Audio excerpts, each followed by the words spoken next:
Hello everyone, welcome to Editorial Insights where we help you improve your vocabulary and comprehension skills with the help of editorials। और आज हम editorial discuss करेंगे जो एक GHI global hunger index report है वो release हुई है और उसको लेकर जो गवर्नमेंट है उसके क्या व्यूज़ हैं और आगे क्या स्टेप्स होने चाहिए। ओके और आज दशहरा सेल लाइव है, तो आप प्रैक्टिस मॉक की वेबसाइट पर जो टेस्ट सीरीज़ हैं, वीडियो कोर्सेज़ हैं एंड इंटरव्यू कोर्स हैं, उस पर आप अप टू 30% डिस्काउंट आप अवेल कर सकते हैं by using coupon code 30।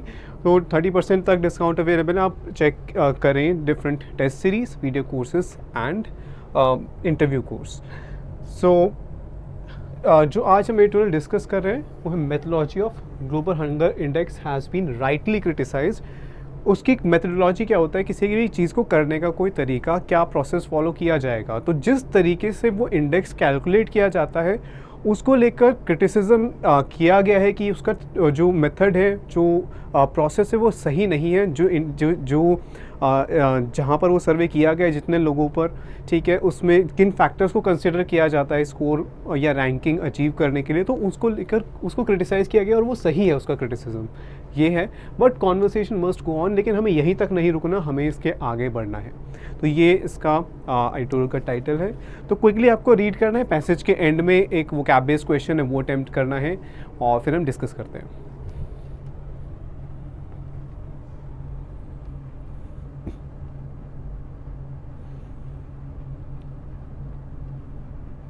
Next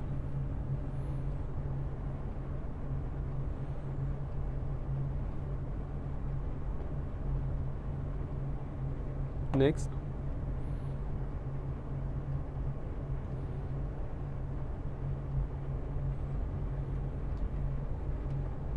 next okay, so I hope आपने ये द इंडियन एक्सप्रेस का एडिटोरियल रीड कर लिया है।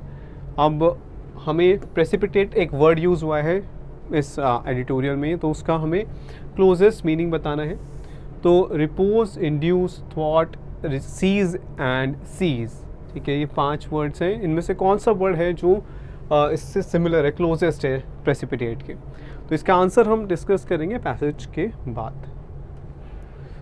So almost every year in October the publication of the global hunger index precipitates an aggressive pushback by the government। तो हर साल क्या होता है कि अक्टूबर के महीने में ही ग्लोबल हंगर इंडेक्स रिलीज़ होता है और हर साल ये होता है कि जो गवर्नमेंट से एक पुशबैक आता है। What is a pushback?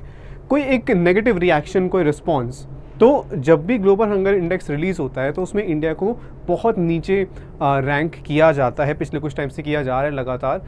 और उसकी मेथोडोलॉजी को लेके गवर्नमेंट जो है उसे क्रिटिसाइज़ करती हैं और एक नेगेटिव रिएक्शन आता है गवर्नमेंट की तरफ से। प्रेसिपिटेट का मतलब क्या होता है? कोई किसी चीज़ को किसी चीज़ की वजह से कोई दूसरी चीज़ हो, ठीक है, टू मेक समथिंग हैपन, ठीक है, टू ब्रिंग अबाउट समथिंग। यानी कि जब ये पब्लिश होती है रिपोर्ट तो उससे एक एग्रेसिव नेगेटिव रिएक्शन आता है गवर्नमेंट से, ठीक है, it causes this. Okay, so this year too, they report that ranks India 111 among 125 nations. A fall of 4 places from last year has elicited an angry reaction from the Union Ministry of Women and Child Development। तो क्या हुआ कि इस साल भी जो report है उसने इंडिया को लो रैंक किया है। 111 रैंक है 125 कंट्रीज़ में इंडिया की इस इंडेक्स के according. A fall of 4 places, पिछले साल के कंपैरिजन में इस साल 4 प्लेसेस और नीचे रैंक किया है इंडिया को। तो this has elicited. What does elicit mean? इसका वही मीनिंग होता है जो मीनिंग होगा इवोक का, ठीक है, यानी कि कोई इंसिडेंट होता है, कोई चीज़ होती है जिससे कोई इमोशन, कोई रिएक्शन हो, ठीक है, इवोक। तो कोई इमोशन जो है वो हो, तो यहाँ पर दिस हैज़ एलिसिटेड एंग्री रिएक्शन, यानी कि इसकी वजह से, क्योंकि इंडिया को और कम रैंक किया है तो उससे एक एंग्री रिएक्शन आया है from the union ministry of women and child development in what seems a reiteration. Iteration, दोबारा कोई चीज़ हो, रीइटरेशन फिर मतलब किसी चीज़ को दोबारा करना। तो जो लास्ट ईयर जैसा रिस्पॉन्स था वैसा ही रिस्पॉन्स दोबारा इस ईयर मिनिस्ट्री ने दिया है। ठीक है, तो द मिनिस्ट्री हैज़ सेड, क्या कहा है जो ministry of women and child development है, उसने 3 of the 4 indicators use for calculation of the index are related to the health of children and can not be representative of the entire population.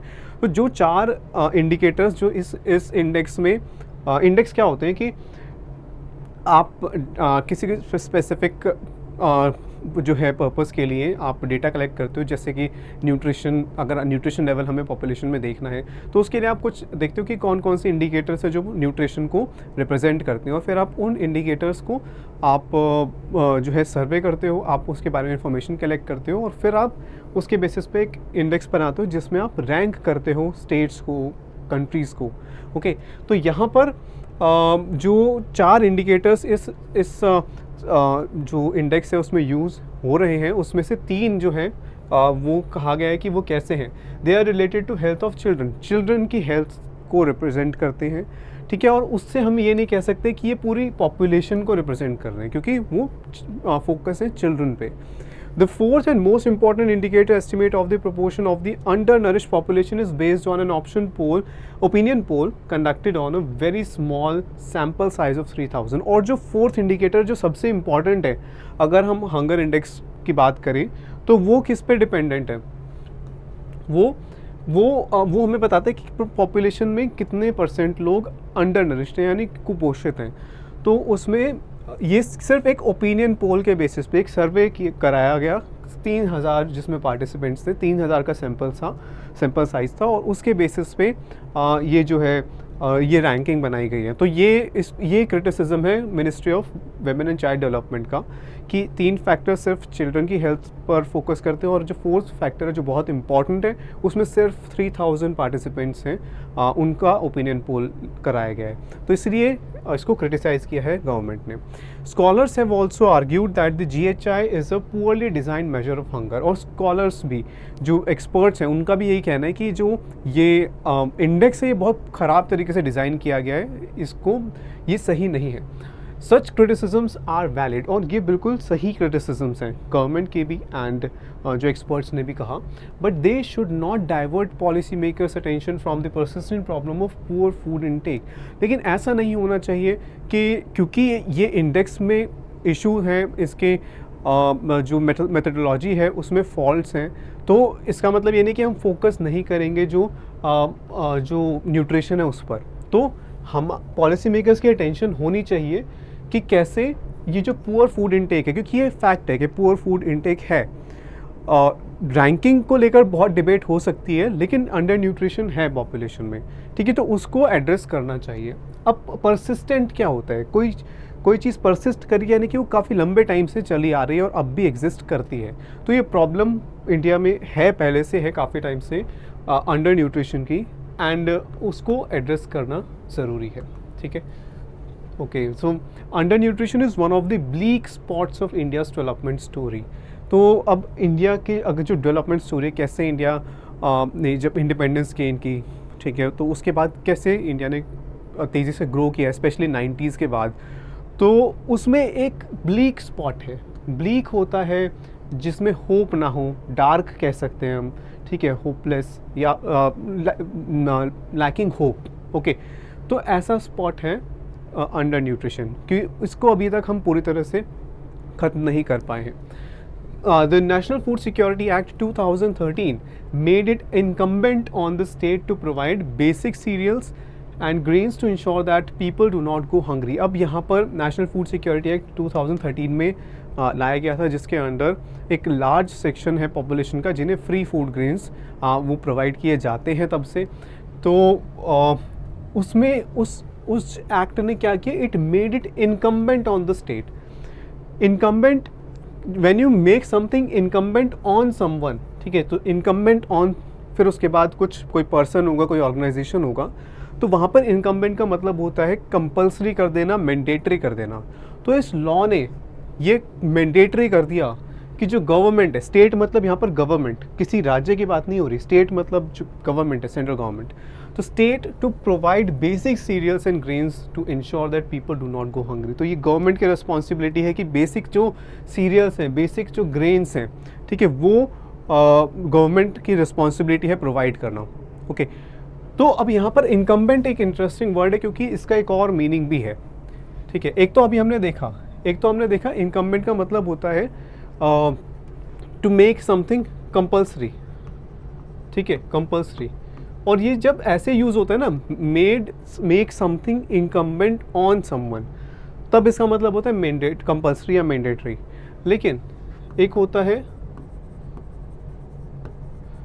Incumbent और उसके आगे फिर कोई noun होगा, बीच में on नहीं होगा। तो इनकम्बेंट जैसे कि द इनकम्बेंट गवर्नमेंट, ठीक है, इनकम्बेंट हम यहाँ पर, या फिर हम कह सकते हैं चीफ मिनिस्टर। तो यहाँ पर इसका मतलब है जो पावर में थे, तो इनकम्बेंट चीफ मिनिस्टर यानी उस वक्त जो पावर में थे, इनकम्बेंट गवर्नमेंट यानी उस वक्त जो गवर्नमेंट पावर में थी। तो ये दो डिफरेंट मीनिंग होते हैं इस वर्ड के, ठीक है। तो स्कीम्स सच एज पोषण 2.0 seek to address the challenges of malnutrition in children, adolescent girls and pregnant women। तो गवर्नमेंट की ऐसा नहीं है गवर्नमेंट ने स्कीम्स नहीं बनाई है। तो यहाँ पर ये मेंशन किया जा रहा है कि ये डार्क स्पॉट्स है और इसको एड्रेस करने के लिए क्या क्या किया गया। नेशनल फूड सिक्योरिटी एक्ट 2013 में आया, उसके बाद पोषण 2.0 है। It seeks to address the challenges कि मेलन्यूट्रिशन को फाइट करने के लिए, कि स्पेशली कहाँ, चिल्ड्रन में, एडोलेसेंट गर्ल्स में एंड प्रेग्नेंट वेमेन में मेलन्यूट्रिशन को फाइट करने के लिए ये स्कीम लाई गई थी। लेकिन हाउएवर टेक्निकल ग्लिचेस होते हैं, प्रॉब्लम्स, इश्यूज, ठीक है, टेक्निकल प्रॉब्लम्स की वजह से क्या हुआ, ब्यूरोक्रेटिक हर्डल्स की वजह से, हर्डल्स होते हैं प्रॉब्लम्स, ठीक है, सोशल एंड इकोनॉमिक इनइक्वालिटीज़ की वजह से, और जेंडर डिस्क्रिमिनेशन, भेदभाव, ओके, उसके बेसिस पे prevent a large number of people from accessing these benefits। तो चाहे वो नेशनल फूड सिक्योरिटी एक्ट हो या फिर पोषण 2.0 हो, इनमें ये इश्यूज़ हैं, ये इश्यूज़ यहाँ पर मेंशन्ड हैं। टेक्निकल इश्यूज़, ब्यूरोक्रेटिक यानी कि जो गवर्नमेंट की जो मशीनरी होती है, जो पेपर वर्क होता है, उसकी इश्यूज़ हैं। सोशल इकोनॉमिक इनइक्वालिटीज़ की वजह से फ़र्क है सोसाइटी में, डिफरेंट जो ग्रुप्स हैं, ठीक है, इनकम के डिफरेंस की वजह से भी। तो काफ़ी इन फैक्टर्स की वजह से काफ़ी लोग इन स्कीम्स का फ़ायदा नहीं उठा पाते हैं। Among the troubling statistics of the national family health survey is the one that relates to child nutrition. और अभी national family health survey government करवाती, गवर्नमेंट ऑफ इंडिया। तो अभी रिसेंटली आया था नेशनल फैमिली हेल्थ सर्वे 5। तो उसमें एक स्टैटिस्टिक यानी कि एक नंबर है क्या कि which relates to child nutrition, कि ये एक ट्रबलिंग स्टैटिस्टिक है, ये परेशान कर देने वाला नंबर है। तो वो क्या नंबर है? It found that 89% of children between the formative ages of 6 to 23 months do not receive minimum acceptable diet. 89% जो चिल्ड्रन है उन्हें जो मिनिमम डाइट मिलनी चाहिए वो नहीं मिलती है। 6 से लेकर 23 मंथ्स की एज के बीच में उन्हें नहीं मिलती है। तो ये पता चला था नेशनल फैमिली हेल्थ सर्वे 5 जो गवर्नमेंट करवाती है उसके अकॉर्डिंग। फॉर्मेटिव होता है कि जब आपकी डेवलपमेंट हो रही है, ठीक है, डेवलपमेंट हो रही है। तो कई बार होता है फॉर्मेटिव असेसमेंट भी होती है, जब आप पढ़ रहे हो, किसी चीज़ को सीख रहे हो, तो उस टाइम पे असेसमेंट हो रही है। फॉर्मेटिव स्टेजेस, जब कोई चीज़ ग्रो कर रही है, चाहे वो सीड ग्रो कर रहा है, चाहे कोई चाइल्ड ग्रो कर रहा है, तो उसके इनिशियल स्टेजेस को हम फॉर्मेटिव स्टेजेस कहते हैं। तो यहाँ पर जो शुरुआत के जो कुछ मंथ्स होते हैं वो इंपॉर्टेंट होते हैं, उसमें मिनिमम एक्सेप्टेबल डाइट नहीं मिलती है। Marginally better than the 90.4% recorded in NFHS 4। तो इससे पहले जो सर्वे हुआ था उसमें 90.4% जो चिल्ड्रन हैं उन्हें एक्सेप्टेबल डाइट नहीं मिल रही थी। वो मार्जिनली कम हुआ है, सिर्फ बहुत थोड़ा सा ही कम हुआ है। अब सिर्फ 89%, सिर्फ थोड़ा सा ही कम हुआ है नंबर। अभी भी बहुत ज़्यादा चिल्ड्रन है जिन्हें वो डाइट नहीं मिलती है।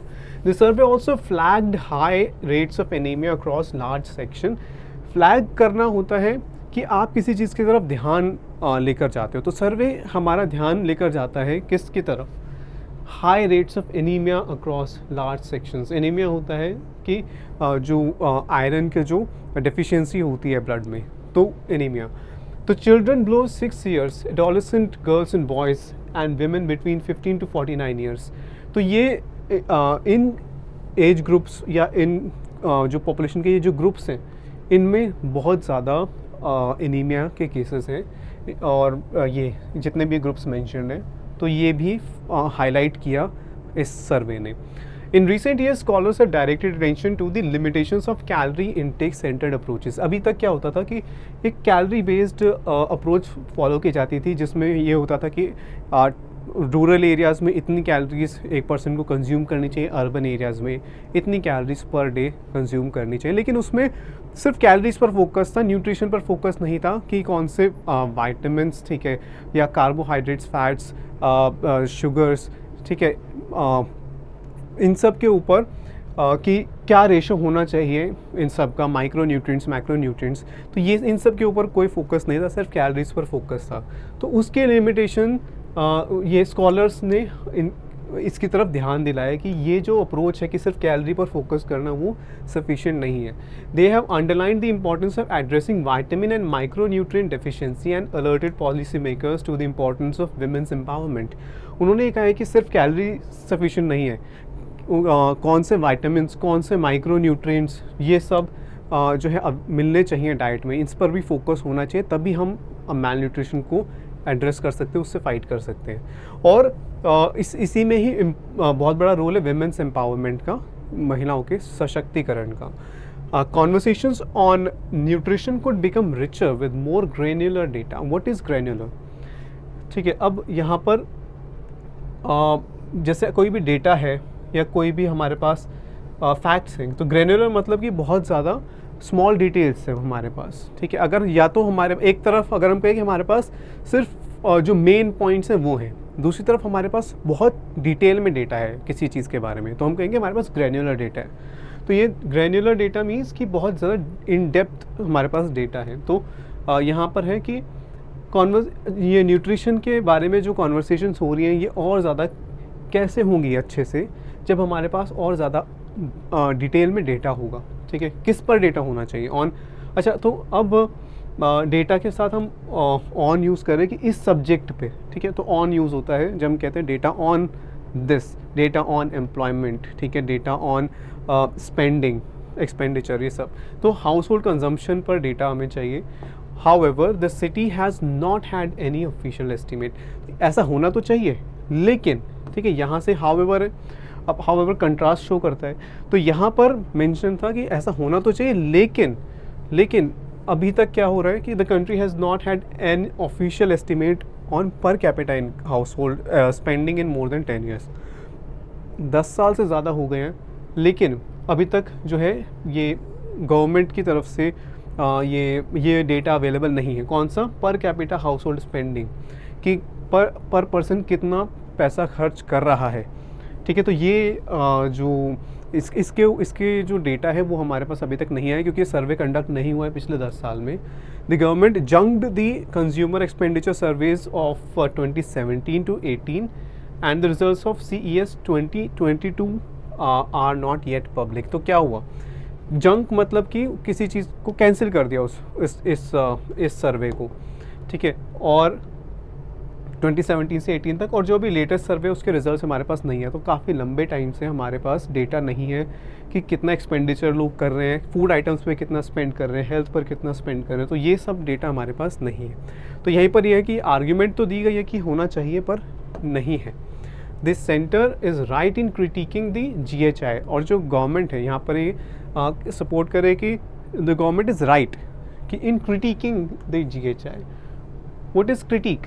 कि आप किसी चीज़ को एनालाइज करते हो, ठीक है, एग्जामिन कर, स्क्रूटिनाइज करते हो, और फिर आप देखते हो उसमें क्या पॉजिटिव्स हैं, क्या नेगेटिव्स हैं, दोनों चीज़ें रखते हो, और फिर आप अपना जो है जजमेंट फॉर्म करते हो। तो यहाँ पर गवर्नमेंट जो है उस सर्वे के जो नेगेटिव पॉइंट्स हैं वो हाईलाइट कर रहे हैं, ठीक है। तो यहाँ पर क्रिटिकिंग का मतलब क्रिटिसाइज भी कह सकते हैं। तो यहाँ पर गवर्नमेंट सही है अपनी जगह जब वो क्रिटिसाइज़ कर रहे हैं GHI को, लेकिन that should not diminish the significance, reduce the importance. Significance क्या होता है? Importance of nutrition challenge. कि अभी भी हमारे कंट्री में न्यूट्रिशन को लेके काफ़ी चैलेंजेस है। अभी हमने डेटा देखा NFHS का, as a first step it must booster its information repositories. और सबसे पहला स्टेप क्या होना चाहिए गवर्नमेंट के लिए? बोस्टर, ये हमने वर्ड बहुत बार कवर किया है, ठीक है। तो इसका मतलब होता है किसी चीज़ को स्ट्रॉन्गर बनाना, स्ट्रेंथन करना, किसी चीज़ की जो है किसी चीज़ को सपोर्ट करना। तो किस चीज़ को ज़्यादा स्ट्रॉन्गर बनाना है? Information repositories. रिपोजिटरी होती है कोई ऐसी जगह जहाँ पर आप कुछ स्टोर करके रखते हो, जैसे इंफॉर्मेशन स्टोर करके रखते हो। तो अब हमारे पास काफ़ी लंबे टाइम से डेटा अवेलेबल नहीं है, तो हमारे पास इंफॉर्मेशन नहीं है कि हम ये असेस कर पाएँ कि किस लेवल का अंडर न्यूट्रिशन है। नेशनल फैमिली हेल्थ सर्वे का डेटा आया है हमारे पास, लेकिन कंज्यूमर स्पेंडिंग का डेटा नहीं है, तो कंप्लीट पिक्चर नहीं मिलेगी। तो इसलिए पहला स्टेप तो ये होना चाहिए कि हम अपने रिपोजिटरीज़ को स्ट्रॉन्गर बनाएं, जो हमारे पास डेटा कलेक्ट होता है पॉपुलेशन लेवल पे वो बढ़े, and it will help us in tackling this problem. तो यहाँ पर अगर क्वेश्चन पूछा जाए कि क्या जो ऑथर वो एग्री करता है गवर्नमेंट के जो आर्ग्यूमेंट्स हैं about the global hunger index, तो yes the author will agree with it, क्योंकि जैसा कहा गया पैसेज में कि उसमें शॉर्ट कमिंग्स हैं, जो उसमें कुछ फ्लॉज हैं, कुछ प्रॉब्लम्स हैं उसकी मेथडोलॉजी में, और ऑथर एग्री कर रहे हैं उससे। तो इस टाइप के इनडायरेक्ट क्वेश्चन जो है वो आप जब ध्यान से रीड करोगे तो आपको पता चलेगा कि ऑथर एग्री कर रहा है या नहीं कर रहा। सिर्फ फैक्ट्स नहीं रीड करना है, आपको ये भी देखना है कि जिसने वो पैसेज लिखा है क्या वो किसी आर्ग्यूमेंट को सपोर्ट कर रहा है, नहीं कर रहा। वहाँ से आपको ये इनडायरेक्ट क्वेश्चंस आंसर करने में हेल्प मिलेगी, ठीक है। तो ये हमारा आज का एडिटोरियल था, ओके। एंड ठीक है, तो प्रेसिपिटेट जो हमने देखा था कि to cause something, to lead to something, तो यहाँ पर कौन सा वर्ड है? Repose, induce, thought, cease and cease. तो इंड्यूस का मतलब है जो प्रेसिपिटेट का यहाँ मीनिंग है कि किसी चीज़ को कॉज करना, तो यहाँ पर इंड्यूस इसका आंसर हो जाएगा। रिपोज होता है कहीं किसी चीज़ को रखना, ठीक है, या फिर जब नाउन की तरह यूज़ होता है तो रिपोज का मतलब होता है एक बहुत शांत स्टेट, ठीक है, तो ये भी ठीक नहीं है, सिमिलर मीनिंग नहीं है। थॉट होता है किसी अटैक को फेल कर देना, कोई आप पर अटैक कर रहा था पर आपने उसके अटैक को जो है वो फेल कर दिया, तो यहाँ पर थॉट भी यूज़ होता है, फॉइल भी हो सकता है, फॉइल एंड अटैक, ठीक है। तो ये वर्ड्स यूज़ होते हैं, thought and attack, foil and attack, लेकिन यहाँ पर ये इसका ऑपोजिट सिमिलर मीनिंग नहीं कन्वे कर रहा। सीज़ का मतलब क्या होता है? कोई अथॉरिटी है, कोई सामान जब्त कर लिया, ठीक है, तो सीज़ मतलब अथॉरिटी कोई सामान आपसे ले लेती है बाय लॉ, तो वो हो जाता है। एंड CEASE मतलब टू स्टॉप, लेकिन ये सिमिलर मीनिंग नहीं कन्वे कर रहा, ठीक है। तो हमें सिर्फ आंसर ही नहीं देखना, बाकी वर्ड्स भी देखने कि उनके क्या मीनिंग है, ठीक है। चलो, तो हमने देखा 20 का आंसर था। जो इम्पोर्टेंट वर्ड्स एंड फ्रेजेस थे आज के ट्यूटोरियल में वो यहाँ पर मेंशन्ड है। So I hope you enjoyed today's session, and we'll meet in the next session. Thank you.